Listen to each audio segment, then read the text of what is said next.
Welcome back. We're now on episode 8 of the 14 that I'm doing on the Wilson Dynapowered sand wedges made between 56 and 74. Wonderful heavy wedges that I recommend that you have two of them, a low bounce version and a high bounce version. Carry them in your bag at the same time because of the inverse relationship between sand and turf. Wet sand typically resulting in hard pack, which requires low bounce. If you do high bounce, you're going to skip along and you're going to scull the ball. The inverse of that is in the fairway where it's wet. You're going to have it's going to be soggy or muddy, and you will need high bounce. You'll need the opposite type of wedge, and these are on the very same golf course on the very same day. And depending on whether you're in the sand or whether you're not in the sand, you need either low bounce or high bounce. And the converse is true as well in terms of dry weather. If it's dry sand, you will need a high bounce wedge because the sand to be fluffy and you don't want the club to dig. But once you're out on the fairway on the very same day when it's dry, you want a low bounce wedge, because if you are on fairly solid turf, not soggy, but it's fairly hard, you don't want a high bounce wedge because you're going to skip and perhaps scull the ball. You'd be better off with a low bounce wedge that can get underneath the ball, that kind of skims the surface. So again, I'm just emphasizing the major point, and then the other major point that I come back to is that you want the wedges to be heavy, because that allows you to have a shorter backswing, better tempo, more inertia hitting the ball, more control when you've got a shorter backswing, and it's not particularly novel that you should have heavy wedges. These Wilson wedges were the king of the world for 40 years, and they were all much heavier than today's wedges. I'm not really sure why we went to wedges that have swing weights of between D3 and D5 when the Wilson wedges were throughout all these years, while Wilson was the king of the world. Why Wilsons were in the E's, and even sometimes up in the F's. We've got that 1959 wedge that's an F9, just a brute, and the 56, 57 is an E8.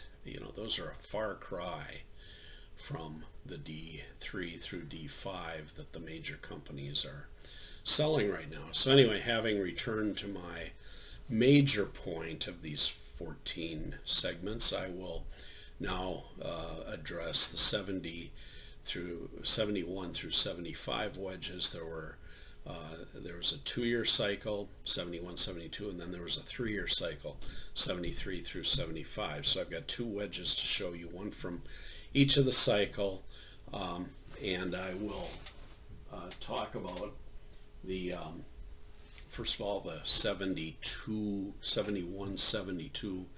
This is the famous button back and beautiful coveted wedge. The price will be a little higher because there aren't a lot of these around. They don't show up all that often.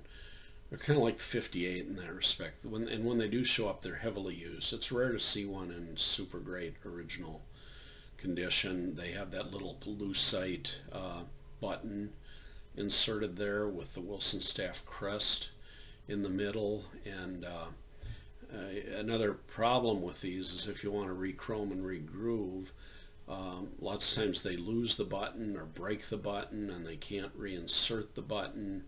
So you see some of these for sale they've been re-chromed, re-grooved, but they don't have the button. So they're kind of a pricey. They're, of all of the Wilson Staff Dynapower wedges between 76 or between 56 and 75, these might be the highest bounce. I mean, these really have a lot of you can kind of see it there.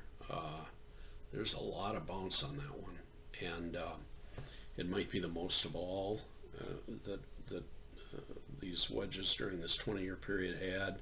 I would say it might be a 15 degrees or something like that. It's more than the famous Holy Grail bounce, and they had a lot of bounce. But so this one really is designed for muddy turf or very fluffy sand, one or the other. And it's very, very useful that way. Wonderful wedge.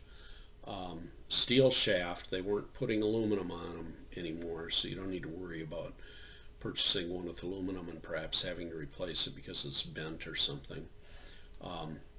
They've got a so-called ultralight shaft, and just a great wedge. The swing weight that I measured on this one, I only have one, so I can't talk about having measured 5 of them or something, is a D9, and that's not an E, but it's close to an E. So it's known for its bounce, and it's still heavy enough, and I think it's a great wedge. The 73 through 75 is maybe the most commonly seen on eBay. You can see, I'll try and get the glare out. It's got the V shape, which brackets the word staff. It's got Dynapower in great big letters. It too has a lot of bounce, probably not quite as much as the 71, 72. It's I own several of these, and they're a D6, which is even a bit heavier than what they make today, D9, and E2. So, they're heavy enough. I often see this advertised, and I'm not sure why, as being 51 degrees. Don't know whether somehow Wilson deviated from its standard 55 that had prevailed since 1958. Since 58, they were all 55s. But so you hear a lot of mention in the ads that this is a 51, and that sort of corresponds to my own experience, because when I was hitting this on the range, this was a bit longer than my other wedges. So maybe this indeed is a 51. I'm not completely sure, but it's a lovely wedge with a leading edge that's curved, and I kind of like that. And again, it's heavy enough. It would serve well as your heavy and high bounce wedge for the pairing you need for your bag. And then before we go, now we've covered the years I want to cover within the Dynapower framework. 75 is the last of them. It's the last of the red buttons. Wilson revived the red button in the Dynapower in the 90s or the 2000s or something, but the classic Dynapowers, this is the last of those years. You sometimes will run across on eBay a wedge which looks like it ought to be from the Dynapower years, but it doesn't really match anything else. It's probably a custom wedge. I think that Wilson did a fair amount of custom work. Usually there's a stamp on it with a special number like T1125. That actually is a stamp that I see on one of my wedges, and I have not been able to. It looks very much like a 60s Dynapower. It says Dynapower on it, but it doesn't fit with the other Dynapowers or with the catalog, which I've examined. So I think it's they kind of took their stamps. They took their stamping tool from one of the years and then mixed it up. It's kind of a mix of stampings, and but those are probably, when you see a mix of stampings, they're probably a custom club. But I think Wilson tried hard not to make any club look like the famous 58. They seem to have had tremendous respect for the authenticity of the original 58s, and so sure, they did remakes of the 58 in the 90s, but they made those stampings different, so you can tell. And maybe I should mention what those differences are. The original 58 has a tall L in Wilson. The remakes have a short L. The original 58 has a pinned shaft, and it's a Pro Fit was the type of shaft, and the steps. If you've got another Pro Fit club, even if the shaft band is missing, you can compare the steps. The 1990s version did not have Pro Fit shafts. Those are from the 50s. I think the sole is narrower on the remakes of the 58, and probably you're going to find that the 1990s version is not as worn. Just didn't get the use.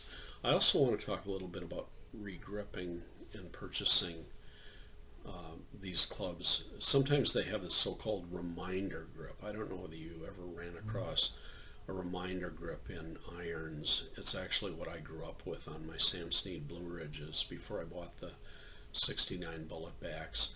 They've got a flat side on the irons. Now your putter probably has a grip with a flat side, but nowadays a flat side on your iron grips is illegal. And so if somehow the wedge you buy has a so-called reminder grip with the flat side on it, designed to have you position your left hand in a certain way, in a correct way, it reminds you of what the way should be. You're going to have to replace that grip if you want to do any type of competition.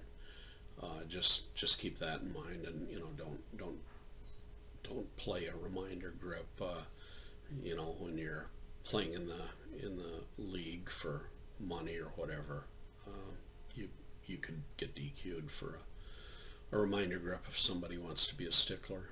So this concludes the presentation with regard to the 56 through 75 Dynapowers. It's a great array of clubs, which had a huge following among the pros. Again, I'm not recommending something that's a little strange that wasn't well accepted. I mean, these ruled the world in their day, and it's my view that irons really haven't changed very much. My forged iron sets, like my 69 bullet backs, I'm not sure that there's really any better iron, the blade iron, that's ever been made. I think the technology did evolve on cavity backs, and cast irons, but in terms of forged irons, I don't think those have changed. And if you're a bit of a purist, you probably like a forged iron, a forged blade. That's what I like, and that's what I play. And all of the Wilson wedges that we've been talking about are forged, not cast, and I give them a plus for that. So I would, for that reason, I think they feel a little bit softer, although I think the Vokeys, which are cast, do very well in that regard. I don't want to denigrate the Vokeys. But so that concludes this presentation. In the next segment, we're going to talk about the triple duty and the dual wedges that were the companions to these sand wedges between 56 and 75. At one point, I think they dropped the triple duty. It kind of disappeared. I don't know why, because I carry it in my bag, actually. It's such a wonderful club for hitting mid-range approach shots, not full swings, but a pitch to the green, not a chip, but a pitch, from 40 yards out or something, with that recessed leading edge. So with that, I'll sign off, and we'll see you next time for episode 9.